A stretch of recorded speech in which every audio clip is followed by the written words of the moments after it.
ఓం నమో నారాయణాయ. గోదారంగమన్నార్ దివ్య తిరువడిగలే శరణం. Politicos channel ద్వారా పన్నిద్దరాళ్వార్ల వైభవాన్ని గురించి తెలుసుకుంటూ ప్రస్తుతం మనం విష్ణు చిత్తుడు ఆండాళ్ కథలో ఉన్నాం. నమ్మాళ్వార్ మధుర కవి కథని విష్ణు చిత్తుల వారు వినిపిస్తున్నారు ఆండాళమ్మకి. నమ్మాళ్వారు మధుర భక్తిని తనలో పెంపొందించుకొని ఆ రకంగా స్వామిని ఆరాధిస్తున్నారు అన్న భావన రాగానే ఆండాళ్ కూడా తాను కూడా మధుర భక్తినే అనుసరించాలి అనుకుంది అన్న మాట కూడా విన్నాం కదా. ఇప్పుడు నమ్మాళ్వారు నాయికాభావంతో స్వామిని ఆరాధిస్తూ ఉన్నారు. ఆవేశంలో, స్వామి నాకెప్పుడు ప్రత్యక్షమవుతావు, నాకు ఈ భవబంధాల నుంచి నాకు విముక్తి కలగాలి, నేను ఎప్పుడు మళ్ళీ నీ చరణసేవ చేసుకుంటాను అని ఆరాధిస్తూ ఆవేశంలో పాడుకుంటూ ఉంటే ఇంకా అప్పటికే 35 సంవత్సరాలు అయిపోయింది. పెద్దవాడయ్యాడు కదా. ఇంకా ఈ భగవంతుడు తన భక్తుని యొక్క ఆర్తిని ఇంకా ఎలాగైనా తీర్చాలి అనుకుని ప్రత్యక్షమవ్వాలి అనుకున్నారు. కానీ తన భక్తుని ద్వారా ఒక గొప్ప పని జరగాలి. ఏమిటంటే ఈ వేదాలన్నీ కూడా ద్రవిడ భాషలో రాయాలి కదా.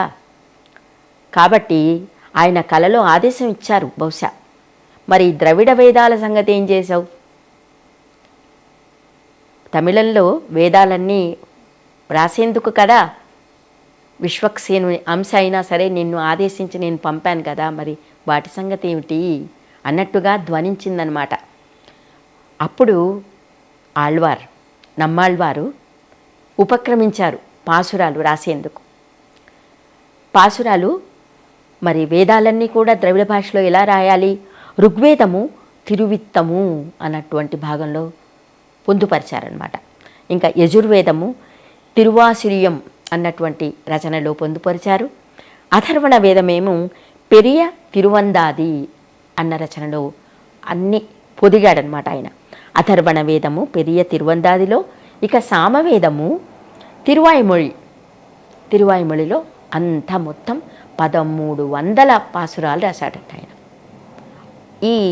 మనం అనుకున్నాం కదా ఈ పాసురాలు 4000 పాసురాలు ఉన్నాయి అని. 4000లో 1300 పాసురాలన్నీ కూడా ఎవరు రాసినవి? నమ్మాళ్వారు రాసినవి. ఈ వేదాలన్నీ కూడా పొదిగి తమిళ భాషలో రాశారు కదా ఆయన. ఈ 1300 పాసురాలు రాసిన తర్వాత అప్పుడు ఈ స్వామికి నమ్మాళ్వారి గారికి తాను భగవంతుని ఆదేశం ప్రకారంగా వచ్చినటువంటి పని కూడా అయిపోయింది. ఇంకా నన్ను ఇక్కడ ఈ ప్రపంచంలో ఉంచేందుకు అర్థం లేదు స్వామి, నాకు కావాల్సిందే అని పట్టుపట్టాడనమాట.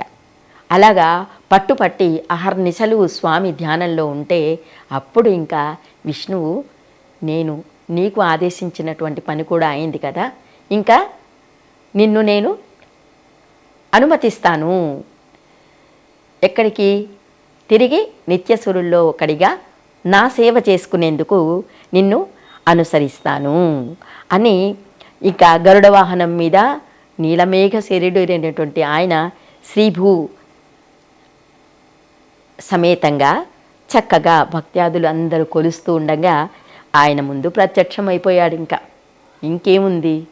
నమ్మాళ్వారు ఆహా, నా భాగ్యం ఎంతటి భాగ్యము, ఇన్ని రోజులకు నా స్వామి నా ముందు కనిపించాడు కదా, నా స్వామిత్వము, సౌశీల్యము, సౌభాగ్యము, సౌలభ్యము, గాంభీర్యము, ఇన్ని రకాల సుగుణాలన్నీ కూడా ఉన్నటువంటి స్వామి నా కోసం మళ్ళీ ఇక్కడ ప్రత్యక్షమయ్యాడు కదా. సకల సద్గుణాలకు ఈయనే నిధి లాంటి వాడు కదా. నా నేత్రాలతో కడుపారా ఆ అందాన్నంతా నా నేత్రాల ద్వారా తాగి నా హృదయ కుహరంలో నేను జాగ్రత్త పరుచుకుంటాను స్వామి అని పాదాది కేశాంతం అంటే మామూలుగా భగవంతుణ్ణి మనము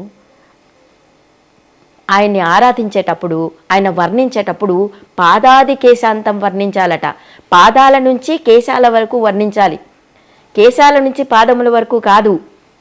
భక్తులు ఎవరైనా మనము భగవంతుని చూస్తే కూడా పాదాల నుంచి మన దృష్టి అలాగా ఆయన స్వామి కన్నుల దగ్గరికి వెళ్ళాలి. అది అసలైన పద్ధతి అన్నమాట.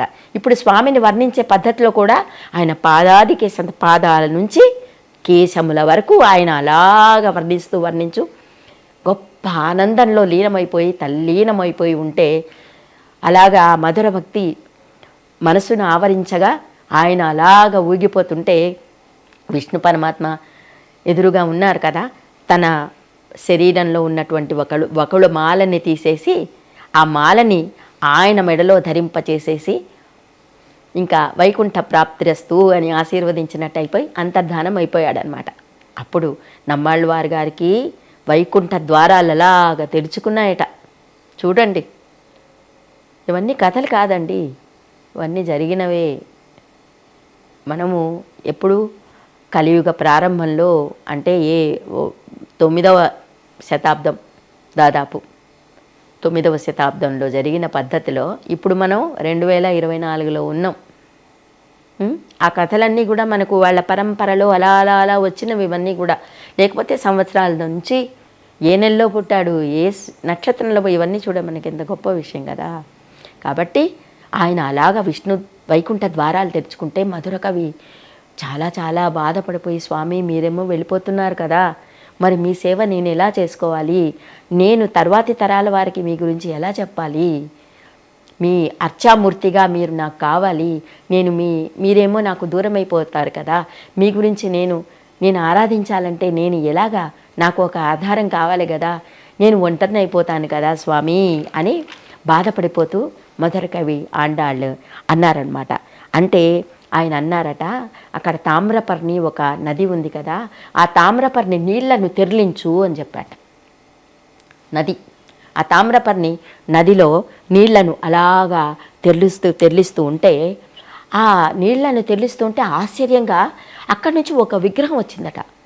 తామ్రపర్ణిలోని నీళ్లను తెరలిస్తూ ఉంటే అక్కడ విగ్రహం బయటపడింది, ఒకటి అర్చామూర్తి విగ్రహం. కానీ తన నమ్మాళ్ళవారిలాగా లేదది, కొంచెం వేరే పోలికలతో ఉంది విగ్రహం. ఏమిటి స్వామి మీ విగ్రహం కావాలంటే, ఎవరో వేరే పరమాత్మ, వేరే భగవదంశ సంభూతుని యొక్క విగ్రహం నా కళ్ళ ముందు వచ్చింది. ఇది ఏమిటి అంటే, భవిష్యత్ కాలంలో శ్రీమద్ రామానుజులు అన్న పేరుతో ఆయన కూడా అవతరించబోతున్నాడు. వైష్ణవ ఆళ్వార్ల యొక్క వైభవాన్ని చెప్పేవాడు, వైష్ణవ సిద్ధాంతాలన్నీ కూడా పునరుద్ధరింపజేసేవాడు ఆయన పుట్టాడు. కాబట్టి ఈ విగ్రహం ఏమి నీకు భద్రపరిచి, ఇది కూడా మళ్ళీ తెరలించు అన్నాడు. మళ్ళీ తామ్రపర్ణి నీళ్లను అలా తెరలిస్తూ ఉంటే అప్పుడు ఈ నమ్మాళ్ళవార్ల యొక్క విగ్రహం బయటపడిందట. ఆ బయటపడే విగ్రహాన్ని అర్చామూర్తిగా ఆయన స్థాపించేసరికి ఇంకేముంది, అక్కడి నుంచి నమ్మాళ్ళవారు గారు వైకుంఠ ద్వారంలాగా దాటి అలా అలా అలా వెళ్ళి అంతర్ధానం అయిపోయారు. ఇక్కడ గోదమ్మ కూడా అలాగ కళ్ళు తెరిచి ఆకాశంలో చూస్తూ నిలబడింది. నమ్మాళ్ళవారు వెళ్ళిన దారి అదైనా, నేను కూడా మధుర భక్తిని నేను అవలంబిస్తే నాకు కూడా విష్ణు పరమాత్మ దొరుకుతాడా, నాకు కూడా ఇలాంటి అనుభవం లభించాలి కదా. మా తండ్రి గారు కూడా ఆ శ్రీవిల్లిపుత్తూరులో ఉన్నటువంటి వటపత్ర సాయి యొక్క సేవలో తరిస్తున్నారు కదా, నాకు కూడా అలాంటి అనుభవం కావాలి. నమ్మాళ్ళవార్లు ఎలాంటి అనుభవాన్ని పొందారో మధుర భక్తి ద్వారా నేను కూడా భగవంతుని పొందాలి అని ఆవిడ అనుకుంటూ అలాగా ఆకాశం వైపు చూస్తుంది పాపం అంటారు.